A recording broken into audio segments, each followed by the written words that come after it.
He's unmuted. So now hopefully all you can hear is me and Morgan. You're all very welcome. This is Paddy Waldron speaking. You may see me somewhere in your screen. This is the second Zoom lecture that we have done after a year of very little activity due to the pandemic. I want to extend a special welcome to all those from California, Sydney, and other far-flung places for joining us. Morgan Roughan has been a member of our society since its very beginnings almost a decade ago now, and has been very helpful to us in organising sound and so on in both our indoor and outdoor events. He has recently retired from his day job and has been spending some of his retirement before the pandemic as a tour guide at Listowel Castle and on Scattery Island, along with Michael Houlihan and John Mulqueen, who I think are both listening in and ready to heckle if he gets anything wrong. So Morgan is now going to talk to us about Reflections of Scattery Island, how the history of the island reflects Irish history. And at the end, I'll tell you about the lectures we have lined up for Zoom for the coming months. So off you go, Morgan. Thanks a million, Paddy, and good evening, everybody. And thank you very much for tuning in. I think if there is one thing that we have learned during this pandemic is how to be more technology-wise, I suppose, or technological-wise. I'm going to add one more, I think, person to where we're listening from: California, Australia. I think my daughter is there listening from Mexico City. So she's currently there with the Irish Embassy, and say hi, Grania. Anyway, reflections on Scattery, or Scattery Island itself. I suppose growing up in Kilrush and looking out my bedroom window every day, all I could see was the round tower. And but believe it or not, it was only in the last few years that I would have really gotten into the history of the island itself, apart from what we had learned when I was growing up. Some drastically different to what I had learned growing up.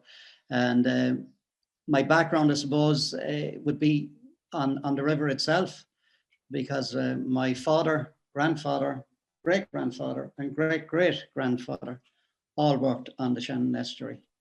Two of them as sailmakers, and the other two as sailors. Anyway, just on the history of the island itself. Sorry. Just my take on what I've learned about the island. So here we go. That's a great start now, because it wants you for me. Hang on, sorry lads.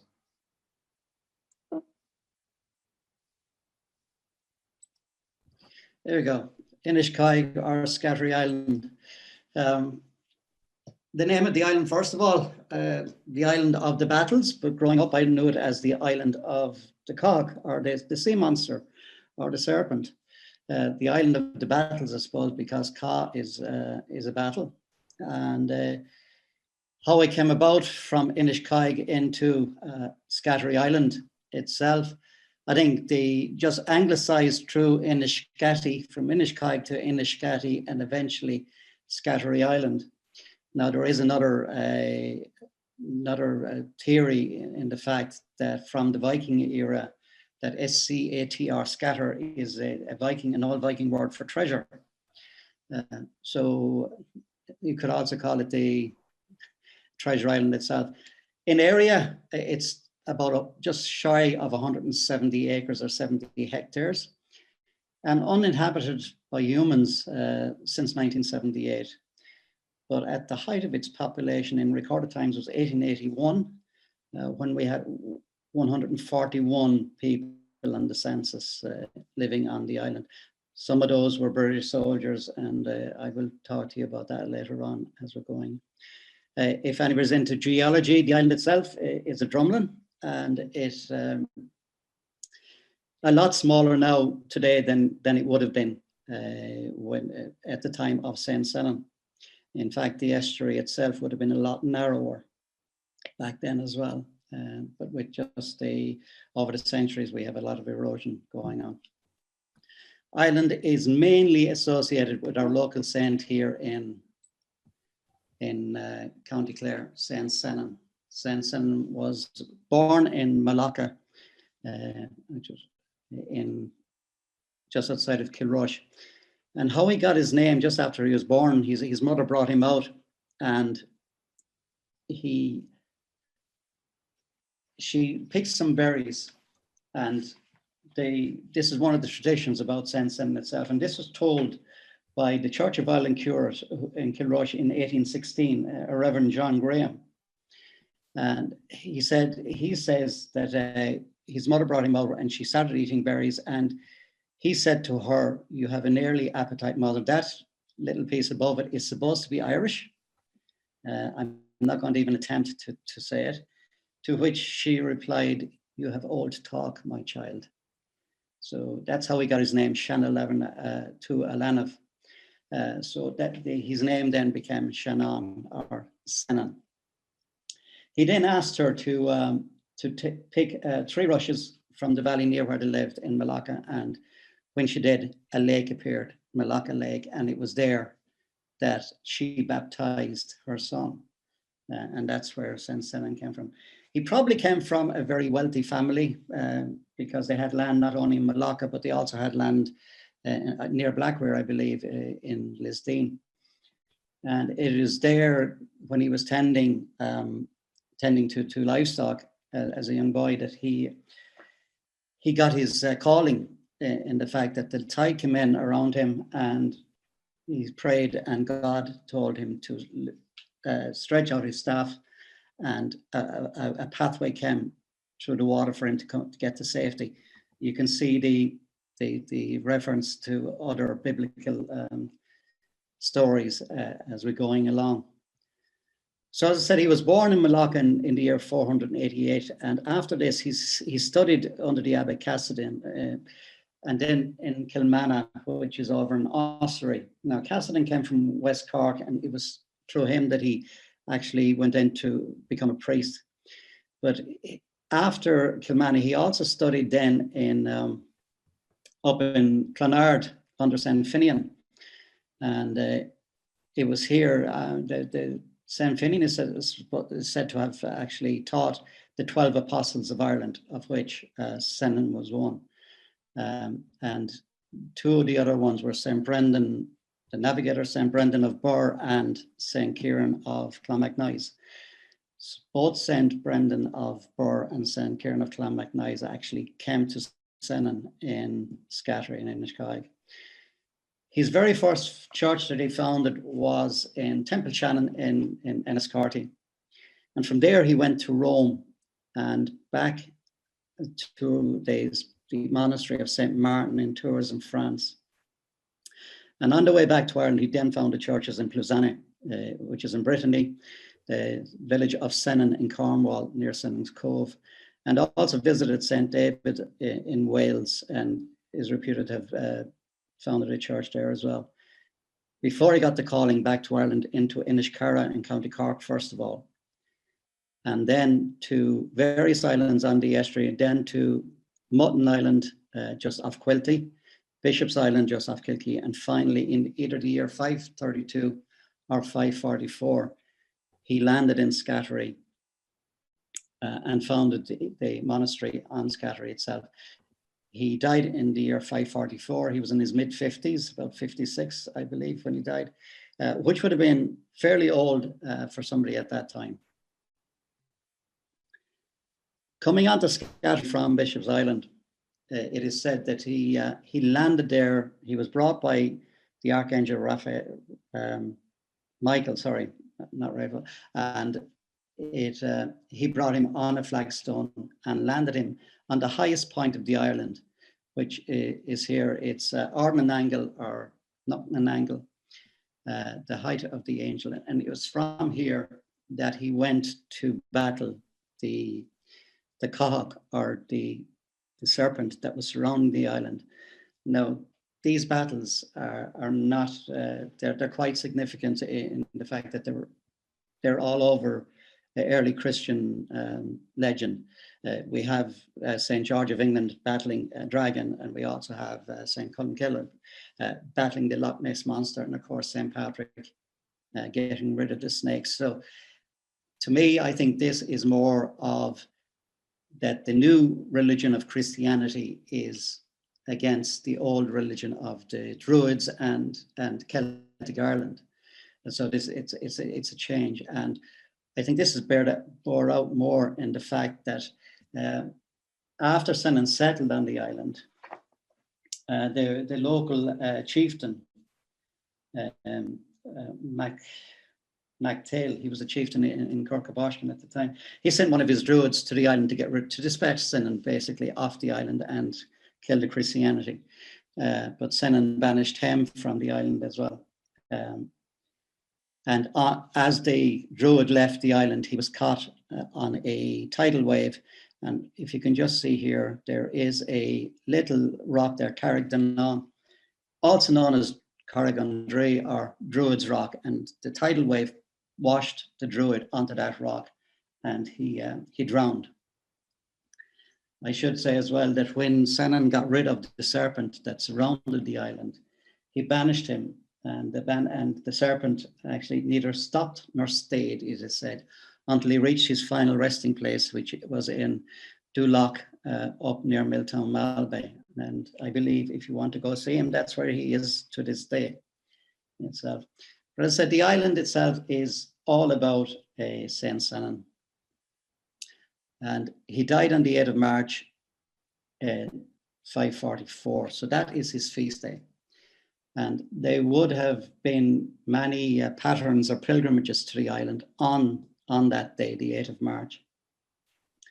If the weather was too bad, usually because Easter was always close to the March anyway, the pilgrimage would be held off until Easter Monday itself. But the first stop would be this prayer stone. Now, it's just in front of the now visitor center on the island itself, but that's not where it was originally. It probably was originally nearer to the pier itself, and I'll explain why in a moment. But engraved on this prayer stone was actually how you did the pilgrimage or the pattern to Saint Senan itself. So it just started, in the name of God and men, bare head, bare feet, all pious Christians are to kneel. And then at every station you're to say or read 5 Paters, which was 5 Our Fathers, 5 Aves, Hail Mary, and a creed. And 5 times around each blessed place, singing hymns and pater beads. So basically, all this was that you had to remove any cap or any footwear you had. And the most devout Christians or pilgrims on these would never get off their knees as they went around the station. So you would have gone around that stone about 5 times, singing all these prayers and saying them and singing the hymns. Now, before you moved on to the next stop, because this wasn't just one, there were 11 stops on this pilgrimage around the island. And people would then only get off their knees and walk barefoot along the rocky shoreline to the next station, and it would have ended at the well itself. So these patterns over the years, or pilgrimages, they became a cause for celebration. In other words, drunkenness and things like that. So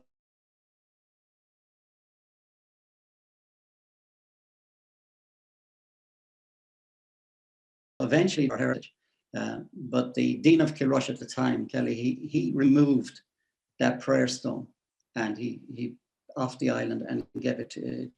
It was situated outside of Kilkee for a long time before it was brought back onto the island, and now lays where it is, but as I said, not in the original position. So if you were doing the pilgrimage, this is where you would start, and that's how you do it now. I'm going to go around not every part of the pilgrimage itself, but our next stop then, which would have been very close to the prayer stone, would have been Championamore, or the Church of the Dead.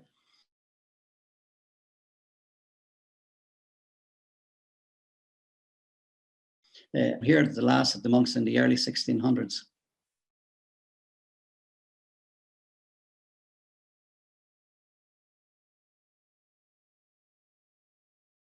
would have Protestantism or Anglicanism into Great Britain, even though at this stage Henry is dead and it's his daughter Elizabeth I who's actually queen.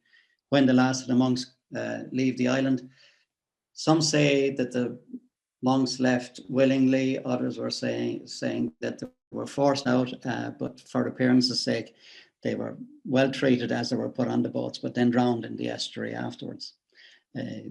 Again, all part of the legend of the island itself. The church itself, and as we're going around with the churches, they're really not of any one particular style, because most of the churches here have been were built, destroyed, rebuilt, extended, and parts taken away. And you can see here in this church, the Church of the Dead, Champagnamorrow, it's a good example of that. Inside the church, we can see facing east the most beautiful window itself. And always the altar would always face east, and that was because you faced east towards Jerusalem, because Jerusalem is the city where Jesus Christ rose from the dead. It's also the city he was crucified, but the Christian churches always emphasize the resurrection. It's the only church in the island, by the way, as well, that actually have people buried in it.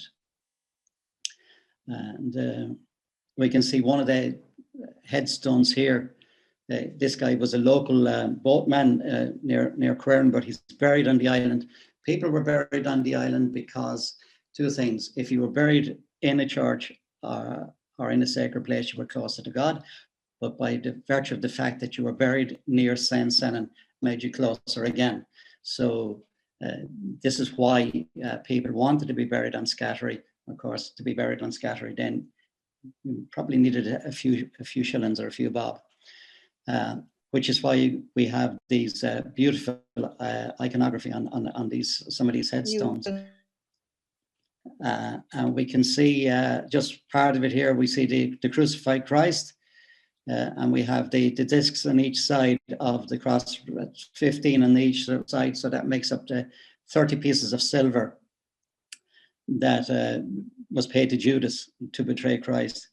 We have a guy here in a top hat, and he has a key, and that's supposed to be St. Peter, and he's with the key of the kingdom of heaven.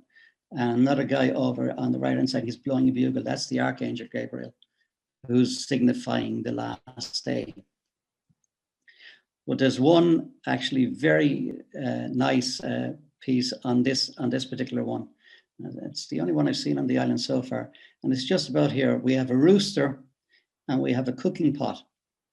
And this comes from a story from one of the Gospels, but not one of the four Gospels. This was the Gospel of Nicodemus. The Gospel, of course, was somebody who wrote about the life of Christ. Now, the Nicodemus Gospel, it's an apocryphal Gospel, as they call it. It's not recognized as one of the true Gospels. But there is a story in it, and I'm just going to tell the story, not do it verbatim, that on Good Friday, Judas was listening to the people, and Christ has now been crucified and he has just died, and people are crying and whatever, coming down from Calvary, and they're trying to help themselves and by saying, you know, he did say that he would rise again. Now this frightens Judas, because Judas is the man who actually condemned him, really, and or betrayed him. So he goes home, and his wife says to him, "What, you're troubled? What's wrong with you?" And he says, "Well, what if he does come back from the dead? What if he does rise from the dead?" To which she replied, "Listen, he was crucified, he's dead, and he has no more chance of coming back to life as this rooster I have cooking in this pot has of rising from the pot." Whereupon the rooster rose from the pot. Now that's the story of Nicodemus. We're Irish, we actually like to embellish things. So we always say in the Irish part of this story, the rooster flew out the window saying, Tamach Nahoiga Slán. In other words, the son of the youth, but in this case, it's a female youth or a virgin. So the son of the virgin is safe. Whereupon, hearing these words, apparently Judas then took his own life. But it's a beautiful piece, and it's just inside the sacristy door of Champel na Marv itself. To the south of Champel na Marv, just outside it, there is another stone, and I highlight this because there's a beautiful epitaph on this. It's James Lillis of Gower, so I don't know is he related to you, but the epitaph is something that I've only ever seen twice, I think, Scattery Island being one. I've also seen it in Buran Cemetery, and it's James Lillis of Gower, who lived respected and died regretted. I think that's a beautiful thing to say about anybody, and it really gives a mark of the quality of the man's life itself.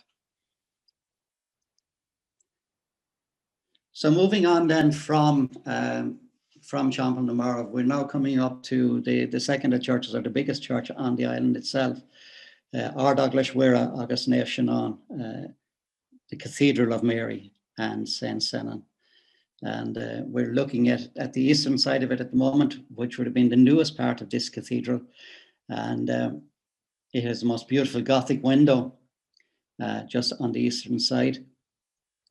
That's about 13th, 14th century itself. And if we look at the top of the window, you can see there's a little head there, and that is supposed to signify Saint Senan himself. I believe there's been a lot of work going on in trying to stabilize the cathedral, because for the past number of years, unfortunately, we haven't been able to bring any tours into the cathedral itself, because there was a bit of damage done. You can see on the corner there. But they're repairing that at the moment. So hopefully in the not too distant future, we will be able to actually bring tours back in to the cathedral itself. To the western side of the cathedral then, the western door itself, this is the oldest part of the cathedral, about 8th century, 9th century itself. And you can almost see where the cathedral was extended upwards, because the stone changes.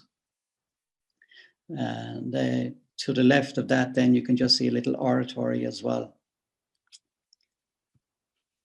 And this would have been the original entrance to the cathedral, and it's the old early Christian trabeat doorway. And trabeat means it's a lovely word for saying post and lintel, really. But the trabeat doorway was always wider at the bottom than it was at the top, and I think there's about 2 inches of a difference on this one itself. Down here, just to the left of the doorway, there is a Balan stone. Now you've seen these all over Ireland, usually near sacred sites. And they're stones that are just hollowed out, and they collect rainwater. And because of that, they are supposed to have a cure. In this particular instance, this stone is supposed to be, the water from this stone will cure warts. I've had people on the island who have said that, yes, they, not this particular stone, but they have had or knew people who washed their hands in parts of their bodies that had warts in the water of a Balan stone, and it actually did work. So now we come to, I suppose, the most iconographic, the best part of the island itself. It's the Round Tower. A couple of things you will notice about the Round Tower here in Scattery. First of all, the door is at the bottom. Round towers are very, very unique to Ireland. There are about 80 in Ireland. There are 2 in Scotland, and there's 1 on the Isle of Man. And you won't find them anyplace else in the world. I suppose you could say that they're Ireland's contribution to world architecture, really. You will notice though here that this round tower has the door on the bottom because of the approximately 80 that are left in Ireland. Only 2 have the doorway here. The other one being Castledermot in County Kildare itself. The reason for the door on the bottom, I think the thinking in the past number of years has gone away from what we grew up with about round towers. We were always told that they were a safe haven if the Vikings attacked, that these were a safe haven, that you could bring in your valuables and whatever, but and lock yourself in. But of course, that would then, all they had to do was burn you out.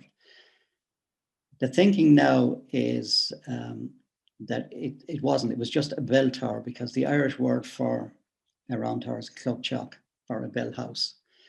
And basically, there are 4 windows on this round tower, each facing one of the cardinal points, north, south, east, and west.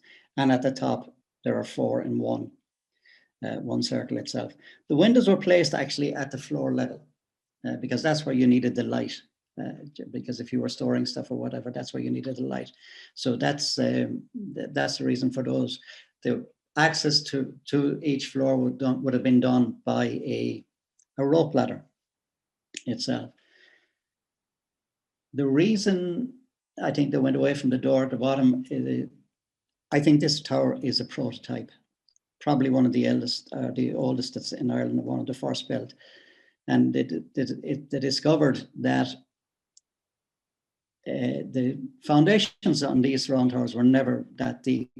So why would you actually weaken your foundation by putting an opening right at the bottom? So build up your tower, strengthen your foundation, and then put your door in about 3 or 4 meters up. Now, they could have been used as well for what we learned going to school as well, for storing sacred instruments. I think it was just a bell tower that the youngest monk would actually climb to the top of the tower with a bell, and he would call to prayer. But also, he was the lookout.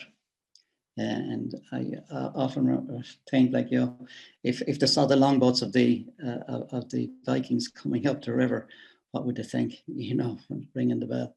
A beautiful, actually, photograph of the inside of the tower. And anytime I bring people to the island and they go into the tower, I advise them, like, use their cameras, look up and take a photograph, because if the light is correct, is right, it's actually it's a fantastic shot to have. And finally, just near the round tower, then we actually have the Holy Well. Now, they say that when Senan arrived on the island, there was no water.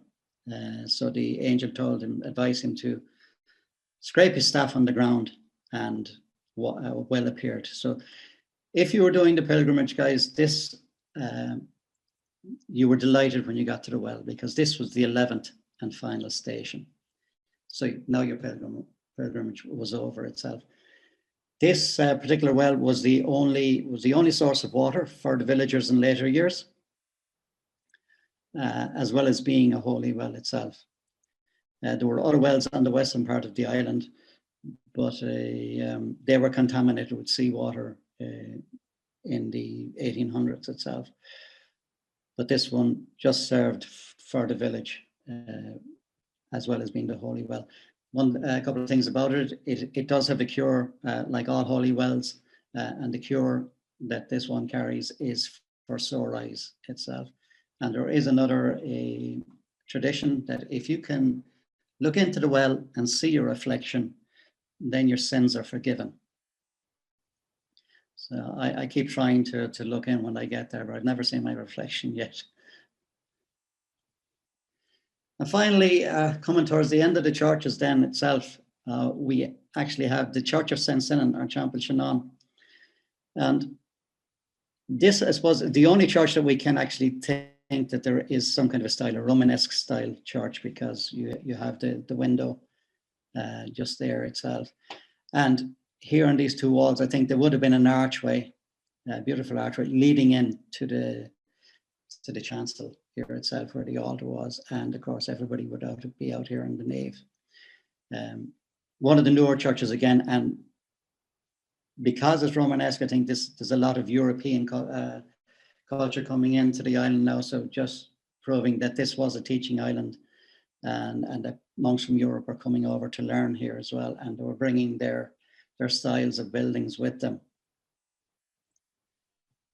And right beside that, just at the end of it, is Labba Senan, which is the bed of St. Senan, or his final resting place.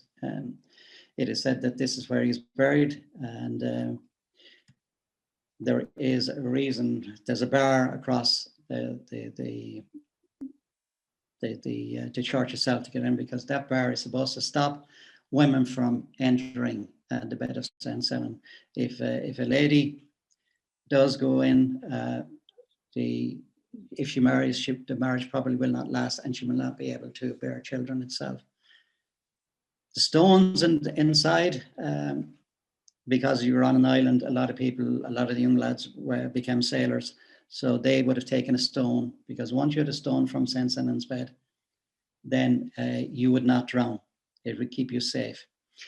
But ladies were banned from the island. That doesn't make Senan a misogynist. I think he wasn't. He was far from it. He valued, I think, the women in sacred life. He founded one of the very first convents the first convent in West Clare, but on the mainland in Quern in Kilrush.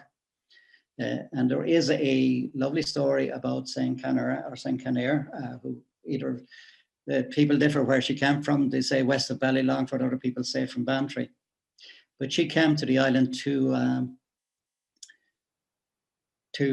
die, really, because she was an oldish woman. She wanted to be buried on the island itself. And Senan met her on the seashore on the southern part of the island, and he refused her entry. And according to the Irish Life of St. Senan, this is the conversation that went on. "Yea, I have come," said Cahane. "Go," said Senan, "to thy sister who dwells on yon island in the east, that now mayest have guesting therein." So he's telling her to go to her cousin who lives on one of the other islands, and she can stay with her. And to which Cahane says, "Not for that have we come, but I have maybe guesting here with thee in this island." To which Senan says, "Women enter not this island." And that was the end, really, I suppose, of the polite part of the conversation, because like any woman, I suppose, she got angry and says, "How canst thou say that? Christ is no worse than thou. Christ came to redeem women, no less than to redeem men. No less did he suffer for the sake of women than for the sake of men. Women have given service and tendance unto Christ and his apostles, no less than men do. Women enter the heavenly kingdom. Why then shouldst thou not take women to thee in thine island?" And that was some rant, all to which Senan could only say, "Thou art stubborn." So basically she said, "Then what then? Shall I get what I ask for, a place for my side in this isle, and the sacrament from thee to me?"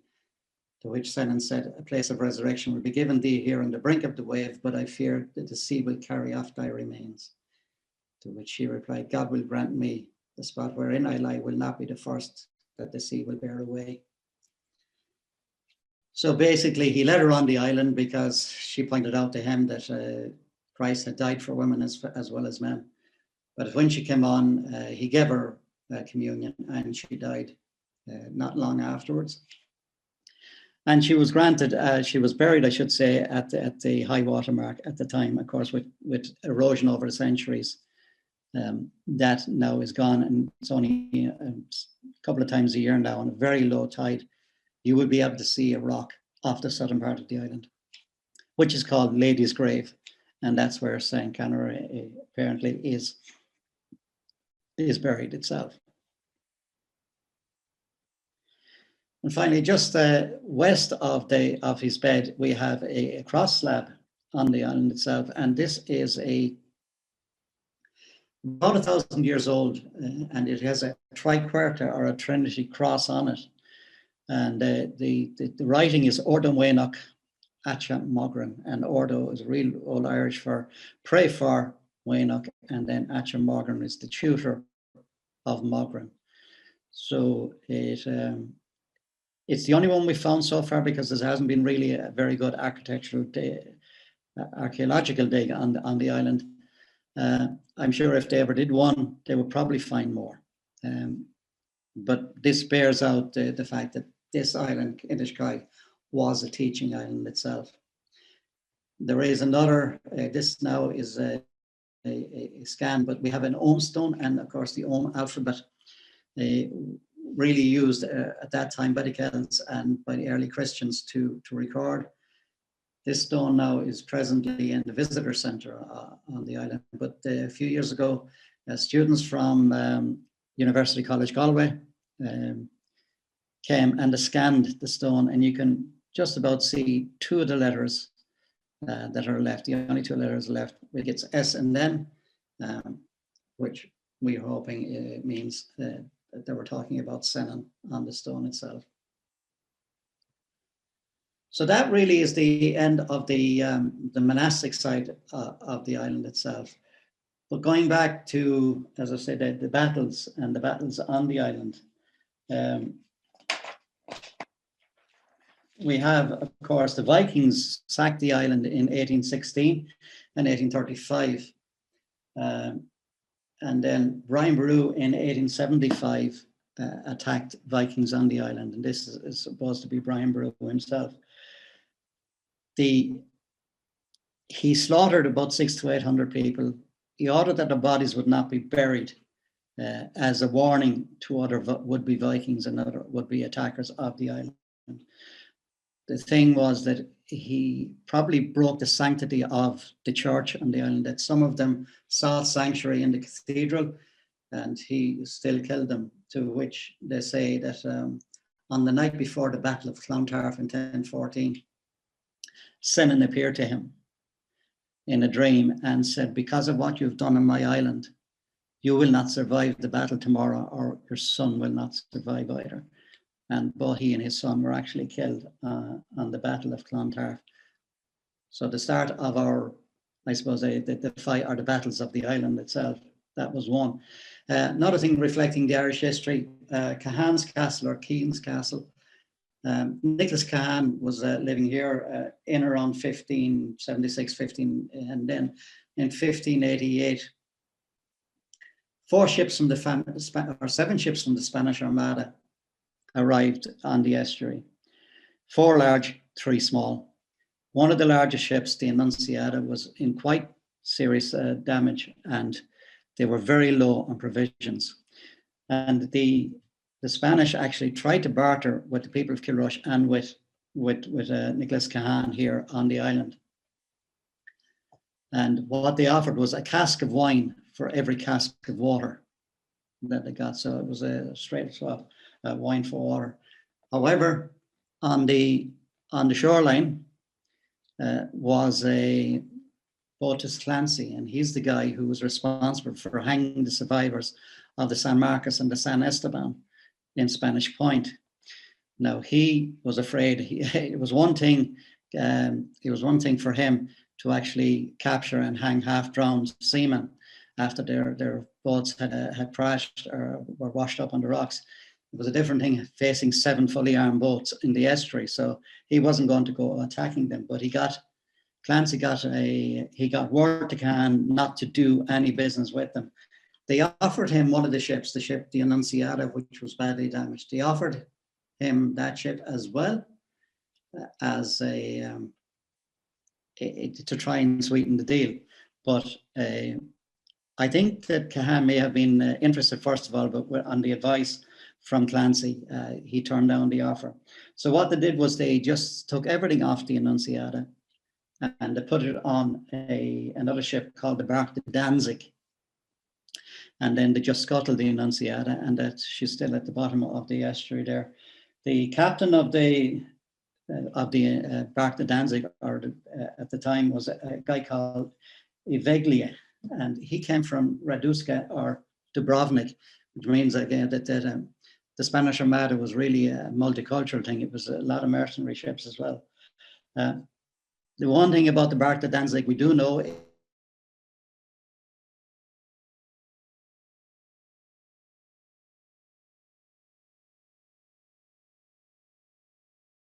is that, so there is a good chance that the other 6, or not the other 5, because only 7 came in, 6 left, that the other 5 also returned to Spain itself. So that was all about just what I was saying as well, and it's recorded as being, and that's I'm not even going to attempt to pronounce the captain's Christian name. And the last thing then, we have the the battery, the gun battery on the island itself, on the southern tip of the island. The end of the 1700s, of course, there was a lot of revolutions going on around the world. We had 1776, of course, in the United States, 1789 in France, and 1798, of course, here as well. Now, Wolfe Tone and the United Irishmen were there before 1798, but when the French sent the fleet over into Bantry Bay, Tone didn't really want Bantry Bay to be the place that he wanted them to come up the estuary, because he thought the estuary would be a safer place for them to come, and they could attack England and gain freedom for Ireland. So following the defeat of Wolfe Tone and the rebellion, and the 1803 Robert Emmet rebellion as well, the British realised that they could not. They realised that what Wolfe Tone had realised, that the west of Ireland was totally undefended. So here in the estuary, they built 7 gun batteries. 6 gun batteries, 4 on the Clare side and 2 on the Kerry side. And the 5 of the 6 were D-shaped batteries. And this is the one on Scattery itself. So what we had 6 24-pounder guns in a D shape here. And we had 2 huge howitzer guns on top of the block, the blockhouse itself, all pointing out to sea. Everything surrounded by a dry moat. And to get into the mail blockhouse as well, there was a drawbridge here. And to get into the gun battery, there was a drawbridge just here as well. So, they were fairly well defended itself. The master gunner, in other words, the guy who was in charge of the battery, this was his house here. Unfortunately, all overgrown now, and almost in total ruins. They started the building of this in 1810 and finished in 1814. The other ones on the Clare side were in Kilrush, in Dunaha, here in Scattery, and Kilcairn Point, which is just near Labashida. If you're crossing the ferry, you'll be able to see Battery, what we now known as Battery Point. The 2 on the Kerry side were one straight across from Scattery on Carrick Island, near Listowel Castle. And unfortunately, the last one was a beautiful star-shaped battery, similar to what you'd seen in Charlesford Battery in Cork. And that was in Tarbert. Unfortunately, that was destroyed when they were building the power station in Tarbert in late 1960s. So the soldiers went on there in about 1814, 1815, and they were there until the 1890s. There are actually, I think, 4 or 5 weddings between people who were stationed on the island, soldiers stationed on the island, and local girls as well. So it's an island life. So everybody looks after each other, and so they got on fairly well with the locals. And the lighthouse, also down on that part of the island, you can see it just here as well.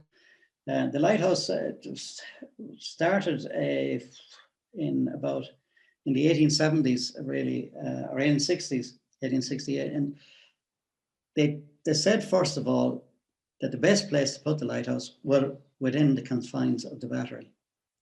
So they started to build a metal framed lighthouse on tracks that could be moved if the guns had to fire. However, before this light was commissioned, there was a bad storm on the estuary and the lighthouse was blown over on the tracks. So they scrapped the plan and they built this one here. Brought into commission in the early 1700s itself. And it was on oil, and then in the 1930s, it changed to acetylene. And then I think recently in the last 10 years, it has gone to solar power itself. One thing about the lighthouse on Scattery itself, Kilrush light, just west of Scattery, was switched off by the Commissioners of Irish Lights because they didn't think they need it anymore in 2011. Scattery was also planned to be switched off at that time. But the pilots who worked the river pilots, said that the light on Scattery was needed. So the Commissioners of Irish Lights still maintain the lighthouse, but it's the pilots who actually pay for the maintenance of it. The light on one of the very first lighthouse keepers was a guy called Bernard Summers, and 2 years ago I had the honor of actually hosting his great granddaughter. He was lighthouse keeper on the island between 1873 and 1878, and 4 of his children were actually born, and this is the last one born, John Pius. Bernard Summers actually came from West Cork. And finally, the last part I'm going to speak about was actually the population of the island in the 1800s. And in 1823, the King George actually passed an act to the Limerick Bridge Commissioners, not the Limerick Harbour Commissioners, just to build a bridge in Limerick City itself, Wesley Bridge, but also licensed pilots to bring ships up the estuary. And that's when the pilots really started. But the pilots came from West Clare, from the Kilbaha area, Kilbaha, Rhinevilla Bay, Cargo Hold areas. And they were able to bring a ship as far as Grass Island. Grass Island is just off of Bunratty on the Fergus estuary there. And therefore, from there on, the Limerick pilots brought the ship up the river itself into Limerick City. On the way back, the Limerick pilot could actually bring the ship all the way down, but if he did, he actually had to pay compensation to the Western pilots based in West Clare. So more often than not, they still just changed over on Grass Island. But then in 1843, 20 years later, a ship called the Windsor Castle got into difficulty in the English Channel, where it collided with another ship called the Berlin. And she lost her masts. And once she lost her mast, the Windsor Castle lost her mast, her crew abandoned her. So she drifted up to the south and west coast of Ireland and into the Shannon Estuary, just spotted off Loop Head by the pilots out in Cargo Hold. So they rowed out and they brought the ship, first of all, to Cargo Hold and then to Scattery itself. And a long, protracted legal battle occurred. And eventually, over the salvage, and eventually, even though there was about £20,000 worth of goods on the Windsor Castle, the people who salvaged her only got less than 5,000. And enter this man then, Marcus Keane, the Exterminator General of West Clare. He offered land on Scattery Island to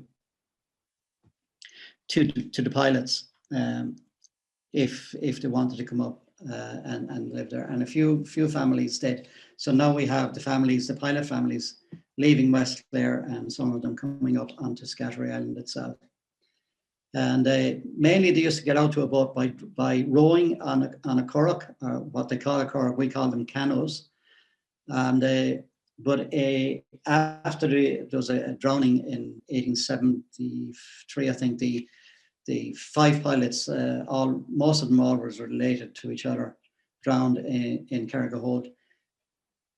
The Limerick Harbour Commissioners gave them a rigged boat, this thing, a ketch, a dual-masted ketch. It was called a St. Patrick. This is her actually anchored at Scattery Island, but she wasn't really kept at Scattery. She was kept back in Cargo Hold itself, because I think the tidal effect here in Scattery would not have allowed her to be brought here, left here in Scattery itself. So that took over really until the 1930s, when the pilot station in Kilrush and Cargo Hold was actually closed, and this pilot station here was opened on Scattery. So they then went back, reverted to going out to the boats on canoes itself. And the St. Patrick, the ketch, was actually decommissioned. So life in the island, I mean, they prospered on the island. It was good soil. There was no recorded death during the famine on the island itself. And the only thing they didn't have on the island was fuel, but they were self-sufficient otherwise. And in fact, Scattery Island butter was known all throughout Clare. And of course, the women would make the butter, but the men were also fishermen, they were farmers, or they were pilots. So the women actually did all the bartering and they did all the rowing. So much so that Scattery Island, the women on Scattery were known for their prowess at rowing. And you can see this here. And my thanks to Irene Hamilton actually for allowing me to use this photograph itself. But the life, as I said, on the island was idyllic. You see here that they, just all helping out, making hay and the trams. And of course, because you have people on the island, you actually had to have a school. And this was the doorway, or not the doorway, I should say. It was the gate into where the school was, because the school would have been out here. Constructed in the early 20th century, late 19th, early 20th century, and made of mass concrete. The school unfortunately closed in 1948 because there was only 3 pupils left on it. But they had difficulties in keeping schoolmasters, school teachers, because the first thing a school teacher had to do was learn to row, because the school teacher had to row out to the island from Kilrush, and he would stay with her family on the island Monday to Friday and then row back to Kilrush. That was always weather permitting. So if a male school teacher had a family in Kilrush, his wife may not like it, the fact that if he couldn't get in on a Friday. They found it quite difficult to keep school teachers. The very last school teacher on the island, a lady from the village of Knock, just over the road from me here in Killimer, Nora Culligan, and she loved teaching on the island, spoke lovingly of it, and rode to the island like everybody else. But when the school closed, she got her next posting was in Kilkerran, near Labashida. She lived in Knock village, so she, on the days that permitted it, she would row across Crondalaw Bay. So she continued her tradition of rowing to work. She finished out her career in Buran National School in Killimer. No longer with us, unfortunately. The school, as I said, was made of mass concrete, built from mass concrete. It had to be demolished about 20 years ago because it was too dangerous. I've just shown you some buildings that were built over 1,000 years ago, still standing, and something modern construction techniques really don't live up to what they did back then. And finally, this was the village graveyard and the customs. There's some customs with the villages as well. They did say that the graveyard was all overgrown because you only went into the graveyard twice, for a funeral and for the month's mind. And there was a lot of tradition as well. 6 men would be used as pallbearers, 4 to carry the coffin and 2 in relief. And when the grave was covered over, the spades that were used, or the shovels that were used, would be placed in the cross section until the month's mind. And then after month's mind, they would turn the sod and turn the flag on the grave, taking the spades off, turning the flag. This was releasing the soul from purgatory, and the glass tumbler that was used at the wake would then be broken on the grave itself, again breaking free from purgatory to go to heaven. So a lot of good traditions on the island itself. And this is what the island would have been like back in the last century, in the late 1800s. And unfortunately, this is what we have today of the people who lived on the island. So guys, that's my presentation. I hope it wasn't too rambly, or it was okay. Just my reflections on this beautiful island that I think we're so proud to have and so lucky to have here in Clare. Thank you. Thank you very much, Morgan. I'm sure we have lots of questions. People have been typing them in the chat box already. Let me scroll up to the top and start from the top, see who we're going to invite to ask their questions first, if I can figure this out. Actually, if you stop sharing, Morgan, I get a better view of the chat box. Okay, now we go.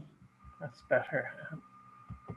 So I can minimize the participants. Okay, now I can see it on the right-hand side.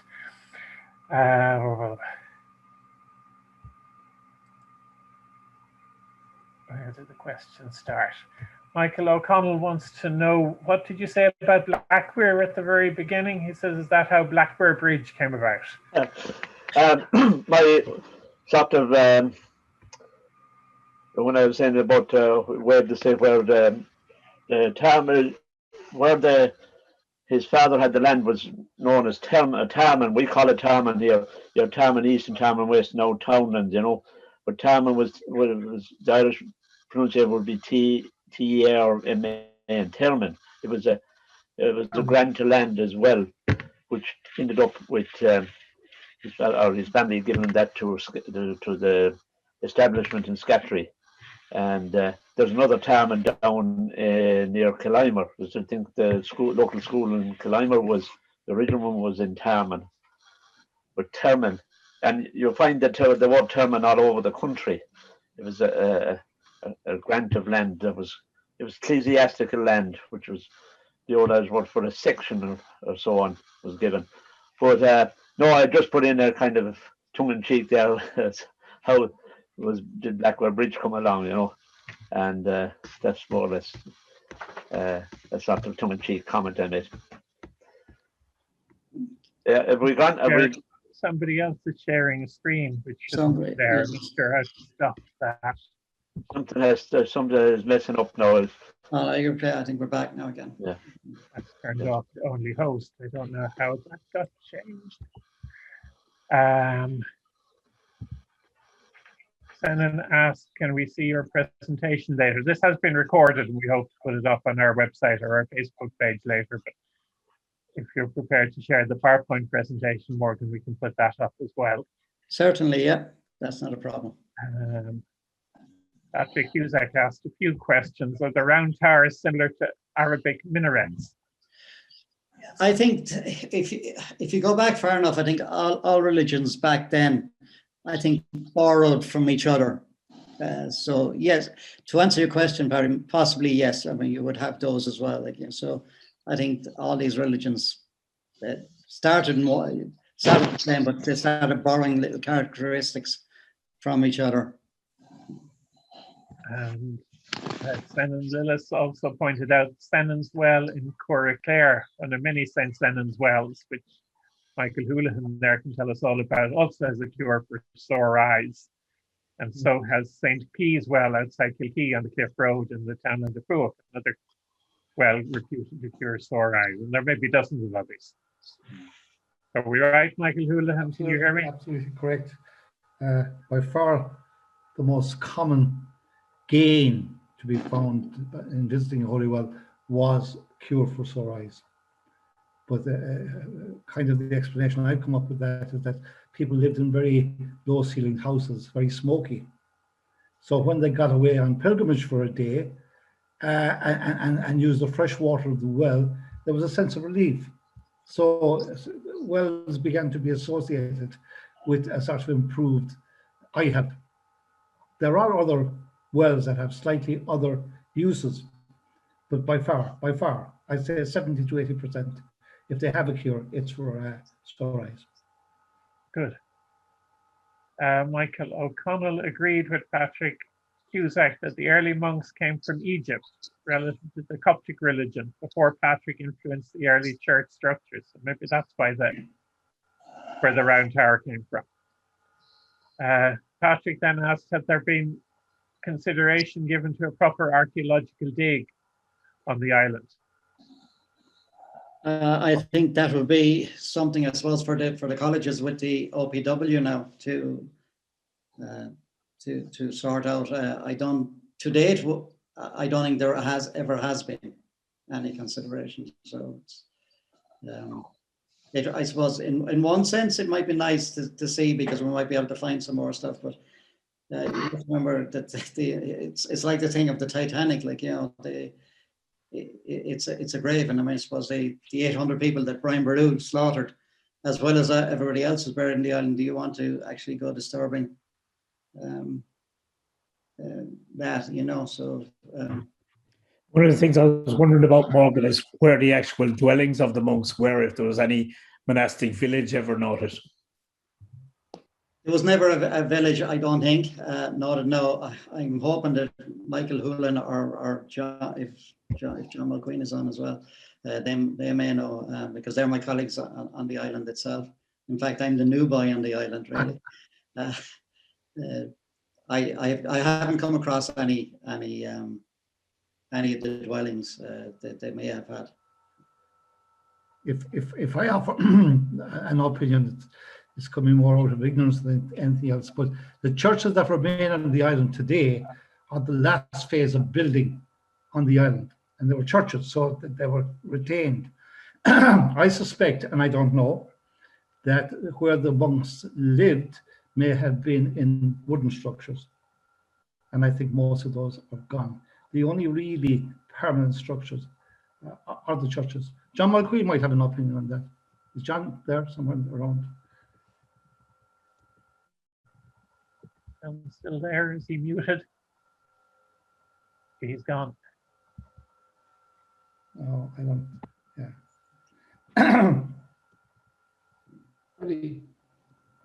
Gone, I think. John says he agrees with you, Michael. I just say it coming in. Yeah. I'm typing in the wrong name. I've jumped ahead a question. Senan told us he knew about Nora Culligan, or knew Nora Culligan, the teacher. Do you want to tell us more about her, Senan Lillis? Senan's here tonight. Yeah, she was a very old lady when I was a child, and my father, who was a blacksmith in Clare, for some reason was very, very friendly with that family. And I remember being in her house down somewhere near Knock, I think it was, down that general area. Yeah, Nora Culligan, yeah. Michael O'Connell then says there was a bar at the battery for the soldiers. Over time, locals were allowed in. And Michael has seen a report of fishermen from Clare causing a ruckus there in the 1880s. Part of an ongoing row with fishermen from Bale across the river in Kerry, which boiled over.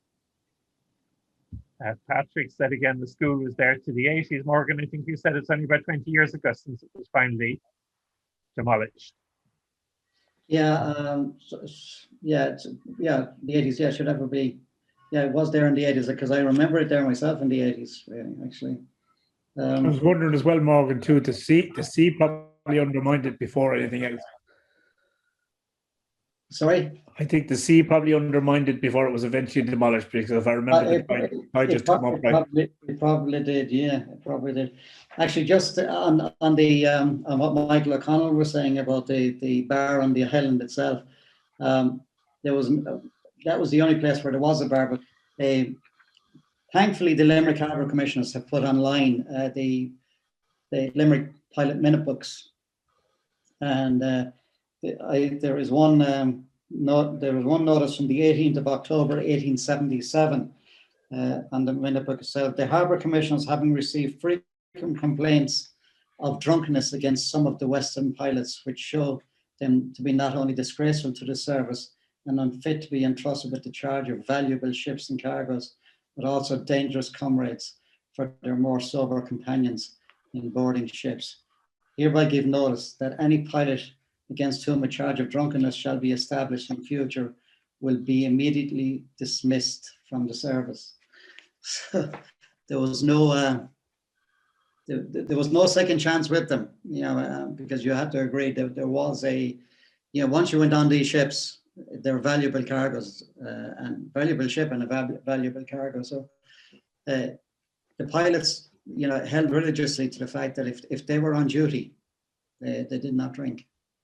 But then again, coming off these ships which would have come from the far reaches corner of the earth, I say some exotic alcoholic beverage would have found its way to Scattery Island. I imagine so. Anyway, that was the problem with the sewers there last week. I doubt it. We could do with sending some of the Scattery pilots out to the sewers to keep things under control. I can also remember as a child doing rounds around the lake in Myloca on St. Senan's Day on the 8th of March. There was rounds which people went and prayed and walked around that lake. Oh, and Senan, was there points on it where you'd stop and, you know, say... I'm not sure about that now, being honest with you, but I remember actually my mother bringing us down there and every year, and of course we hated going down there, you know, needless to say, at the time. And but that was the reason that this was part of the ritual of growing up in West Clare. You had to do the rounds and walk around the lake in Myloca. Of course, next door to me here in Rahaniska is the famous St. Martin's Well, you know, which has probably the purest water in West Clare and maybe Ireland, you know. And it, of course, again, all the first names Martin. St. Senan brought the story, or St. Martin to West Clare. You know, he was long dead in Tours when St. Senan arrived there in Tours on his way back to Brittany and back to Ireland, Cornwall, Wales, and back eventually to Scattery. But you know, St. Martin. There's a number of St. Martin's wells around the area as well. So St. Martin, there's great tradition of St. Martin, you know, in our area especially. You know, I remember like going to St. Martin's feast day was on the 11th of November. Of course, modern times the 11th of November means something else. But the other story I heard it myself many times that cock or cocker will be killed, and the blood spattered around. So there's, if you look at all the stuff, the early druids and the early rituals got sucked into the Christian rituals. So if you look at the early Christianity, it is a mix of both, and traditions handed down and so on, because the sacrifice of the cock would actually, and I will go back further in time as well. Of course, the other thing too, been very much a French thing. You know, we had in the Viva Stadium or Lansdowne, I think of the French bringing a live cock into the stadium. I think somewhere back in one of the Ireland French games. You know, so there's a great tradition there in the another one connected with West Clare. Excuse me, in St. Senan. I see Noel Kilkenny with his hand up, looking to ask a question. Do I? You do indeed. Thank you, Paddy. Morgan, I want to thank you for a really interesting presentation. I thought I knew a lot about Scattery Island. I knew nothing. I really learned an awful lot. One question I wanted to ask, because it's something I'm not sure about. The medieval monastery, or the early, whatever period you like to talk about, the question will be about how many monks would have been on the island. And what prompts the question is this. I saw a documentary recently on Skellig Michael, and they said at its high point, it had an abbot and 12 monks. That was what they were estimating being the population of that monastery.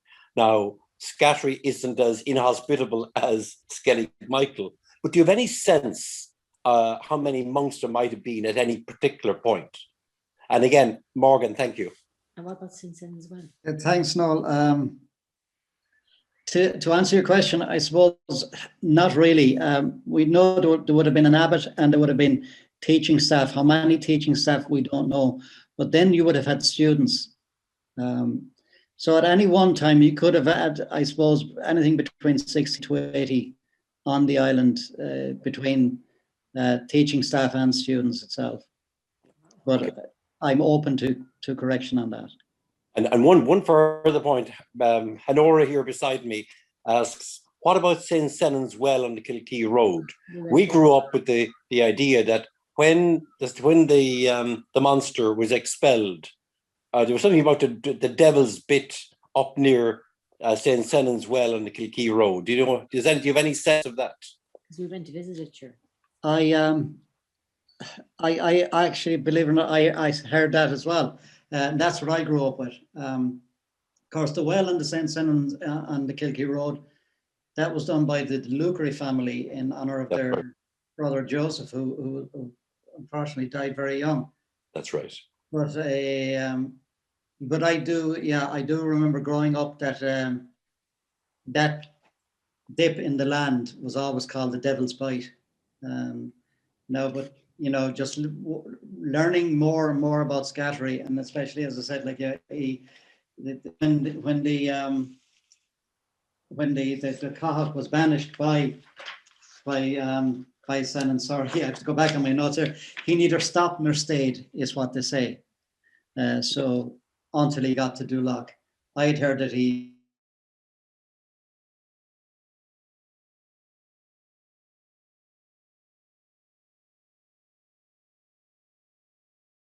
Loch Lake was created by the first was where St. Senan's well just in the outside of Kilrush there on the Kilkee Road. And the second stop then was what I heard as a youngster was at Loch Lake, and the third one was he finally disappeared into the Dulac Lake. You know, but we shouldn't forget in West Clare that most of the water we drink now comes from Dulac Lake. You know, so the sapling still might have an influence on us. There are more comments here about Nora Culligan. Father Nugent says she lived in the townland of Conavoher. And Kay Clancy wants to know, is she any relation to Father Paddy Culligan, who died recently? Anyone know that? I wouldn't know, no, unless Padder knows. The Father Culligan that died recently was also from that area, so it's quite possible that they were related, yeah. Yeah, but there's lots of Culligans down there. Yeah, indeed. I'm sure we could find her in the census returns and work it out for ourselves, but not now. Patrick says, thank you very much, Morgan. Declan, did you want to ask something about the Rumleys, the surveyors of Scattery? Can you unmute yourself? Or you've no microphone, you told me, I think, earlier. So I know Declan has been working in the Rumley family for some time. But I think there was I can't think of his name now, but he kept coming up on when I was doing my research on Scattery, but it was the surveyors of the Survey of Ireland at the time. Where you will find the name, and I'm not kicking to touch here, but there's quite a lot of good stuff on the Clare Library website, and that's where I found quite a lot of the stuff. Some of the stuff I bought, it's a great book. I got it in the Brothers of Charity bookshop in Kilrush. It's by Rosemary Power. And it's about Kilfenora, Kilnaboy, and Scattery Island, and it's just a pilgrim's journey. I picked that up for I think about €2 second hand in the bookshop in Kilrush. I'm sure it's still available new as well. Lots of people thanking you for an excellent lecture. Senan Lillis, Alan Copley, Paul O'Brien, Susan Nupton says very inspiring. Sonia Carey Hanrahan, Senan Murphy, another of our Senans, Stephanie Roughan, who I presume is one of the family, Anne Donlan. Yeah, she is. Declan came back then with another question about the surveyors. Well done, Kay. Tommy in Australia wants to know about the boat and the gravestone in a town called Namara. Is that the boat that Shoalshanna used as their logo? Or is it? It is, yeah. Yeah. It is, yeah. Dixie Collins would fill us in better on that one now. It was used as the logo for the Shoalshanna. That I'm not sure about was is it Michael Mahoney was the name of that man that's buried there. Yeah, he was a shipwright and a shipbuilder. You said he came from Quern. I'm not sure. Did he? I thought he'd been more Morgan from the Kilrush or maybe the Scattery side. But anyway, if you say he's from Quern, we'll take that. You know. But yeah, there's also two ships there. There's the turf boat of the Shannon turf boat, or Shannon Hooker, and also just to the other side of the gravestone there's a sailing ship. So I'd imagine he was involved in repairing, because I imagine when ships come back into the Shannon after long journeys overseas, they would be needed of repair before maybe they took the 60 miles up to Limerick. Thank you. Actually, I should say at this stage as well, I owe a huge deal of thanks as well to not just the Clare Library and what they have on, but also Senan Scanlon for the amount of work that he has put in. I think I've only ever met the man once on the island, but he has he was born on Scattery. He has written quite a lot about it, and only for him, I think we would have a lot lost, really. And I just think that in this forum, I should mention him anyway. Oh, definitely. Yeah. There is Senan Scanlon's work on the Clare Library website. Somebody else asked about the Brennan family, and if you scroll down, you'll see has a family database on all the families who lived on the island, including 2 different Brennan families. So I don't know if you can copy, I'll put that address in the chat and you can click on it and follow it later. I can figure out how to get back to the chat. Stop sharing, probably I can get back to chat. There it is. What's the name of the bookshop there in Kilrush? The Bookery. Sorry, I was trying- Yeah, that's it. The Bookery. Yeah. Really? It's run by the Brothers of Charity. So Thank you. you donate to them and they sell. And then Murphy's looking to ask a question there. That's my question That's just your now. question. Sorry, I didn't see who was talking that time. Let me get back to where I was. Colleen wants to know any information on the Brennan family. My advice is read Senan Scanlon stuff on the Clare Library website. I put the link in the chat there now. Anybody else? Well, which of the 2 Brennan families is the first question? Not sure he's there. Want to unmute yourself and tell us which Brennans you're looking for, Mr. Killeen? No response. Clancy says there's great activity on the island at the moment, lots of renovations. During the lockdown, I was very jealous. I had 2 different phone calls from Scattery Island from people who had got special dispensation, and both people who've spoken to our society before that went out because of some archaeological activity going out there. Fidelma Milan, who spoke to us about vernacular architecture, and John Tierney, who spoke to us about historic graves. And he managed to find a spare hour, he hoped, to survey and photograph the graves on the island. So they may appear as historic graves at some point in the future if he got time to do that. John Mulqueen says the rounds at Malacca Lake were very respected, especially on the 29th of June, the Feast of St. Peter and Paul, as well as the Feast of St. Senan. Martina wants to know, is St. Senan's Well on the Kilkee Road accessible to the public?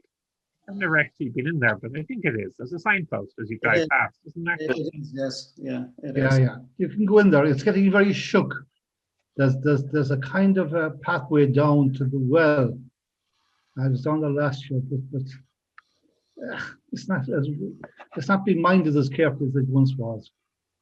And that's true. So many was, unfortunately. And Donlan says St. Senan predates the Prophet Muhammad. So I guess the round towers are a Celtic obelisk. Churches, mosques, and synagogues in the west all face east, the rest of my info. I think that's right. John Mulqueen doesn't think the teacher was closely related to Father Paddy Culligan. Thanks, Morgan. My trips to Scattery will be much enriched. And I suppose Dixie will be speaking out on the show Shana while the rest of us are still housebound. Bye, Paddy. Could I ask about, first of all, a comment? My uncle worked for Ranks and he used to come down as far as Bay Castle to unload take some of the weight off the ships with wheat. And the pilot would have to wait with them, of course, obviously, before the ship could be brought up into Limerick docks for Ranks. But also, what about the connection between Cahane and Scattery? Marcus Keane actually had a holiday home on Scattery itself.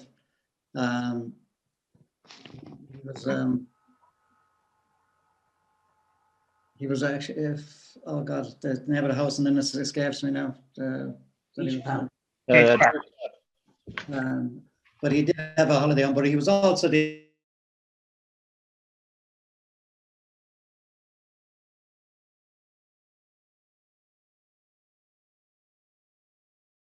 not all the families back in Kilback and the Carrickhold areas, not all of the families took up the offer.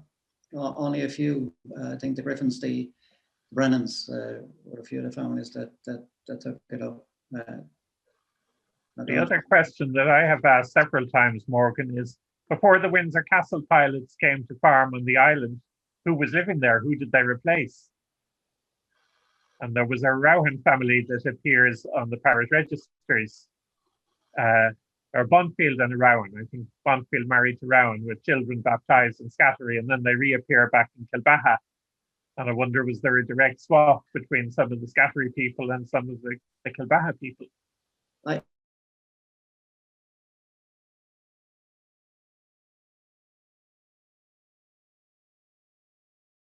I think if people, there's the Griffins and the Morns.